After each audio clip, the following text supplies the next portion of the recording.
Alright, YouTube viewers, haven't posted any videos in quite some time. Just wanted to give you an update on my Taro 680. So at this time I'm going to go ahead and pause the camera. We'll get the 680 set up and try to give you some close-ups of what I've done to the 680 and how we got it rigged. The video will turn out, but here we go.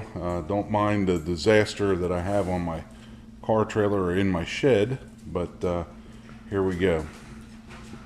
So what we have here, we have some sunny skies with direct connect carbon fibers.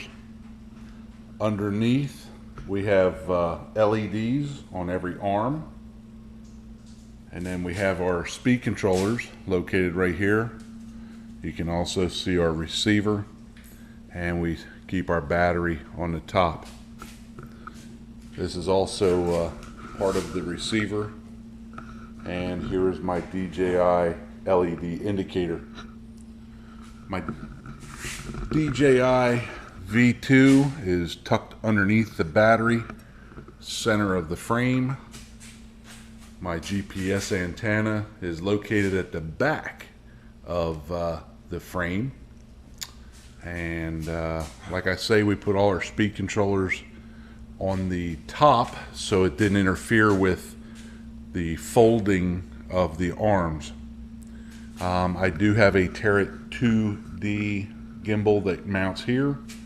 I have my tilt wire so I can tilt my camera from my remote. That's my tilt connection. A few other connections that I have, and I don't have the battery in here at this time, but I keep a battery on here. It works out great. It's a 1000 milliamp hour battery. I have both 4-cell and 3-cell for different applications. The 4-cell application I use to light my LEDs. The 3-cell application I use to power my gimbal or any other device that I put on here.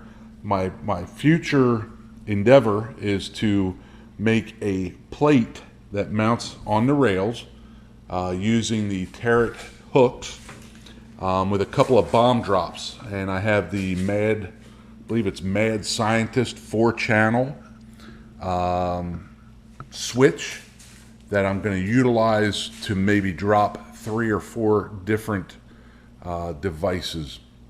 So as you can see underneath here, I have my receiver for my radio, as well as the flight control board underneath my battery pack.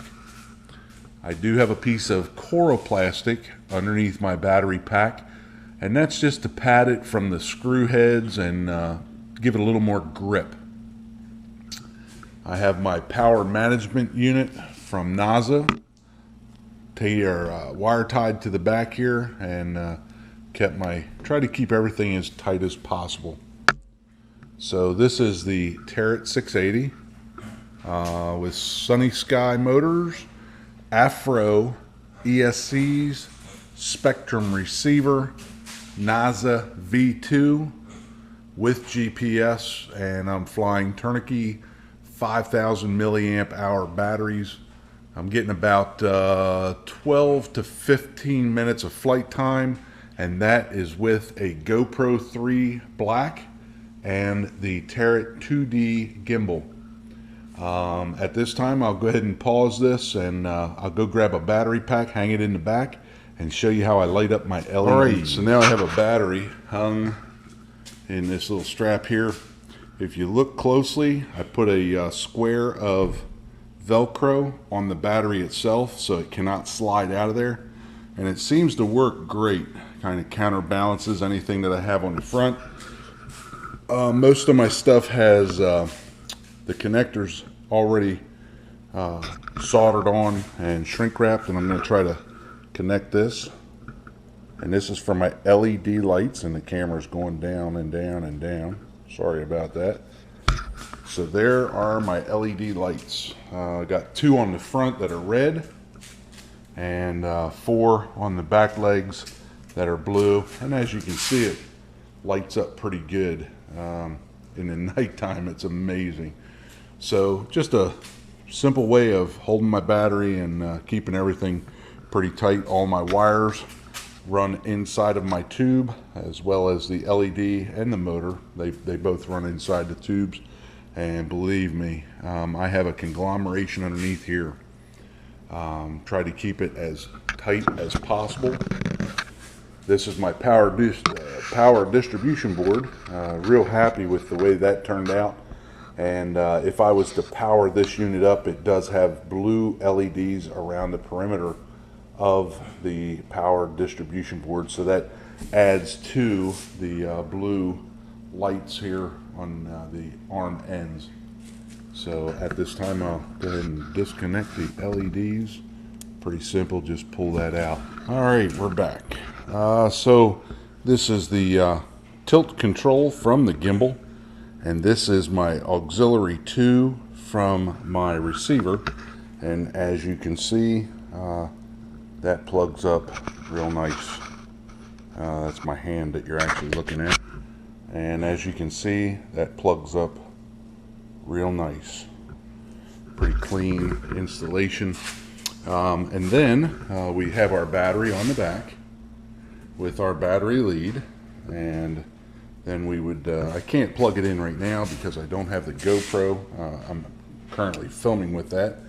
But this is my lead for my multi-rotor, and then I just take this lead and plug it into the battery lead, and I have that fairly tight there as well. So that's a good clean wire connection there. So there's my gimbal. As I say, I'm filming with my GoPro right now, so can't actually show you the gimbal in motion. I was starting to get into the conversation about my speed controllers. Upon startup, all of my speed controllers go green except for this one here. This one flashes red, and I looked at it online. It says that it's either high phase or low phase stuck.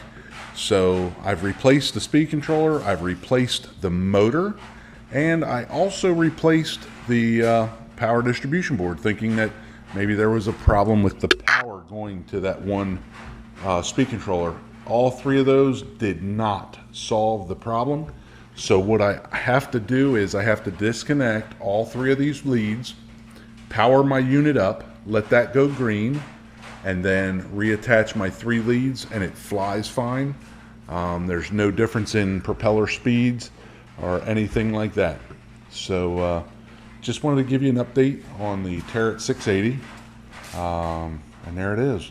I'm not very good at editing video, so sorry if I bored you or if I shook the camera or anything like that, but I'll try to edit out some of the blah moments. All right, one of the other things that I wanted to point out, I do fly a Spectrum DX7S, and I bought the Fly Sight monitor, 7-inch monitor, and I bought the Taro holder. Not real happy with the Taro holder. This Taro holder actually goes to your current connection for your lanyard, and what I found is over time it loosened this up. So I actually had to split my case and tighten that back up, and after flying for a while it got loose again.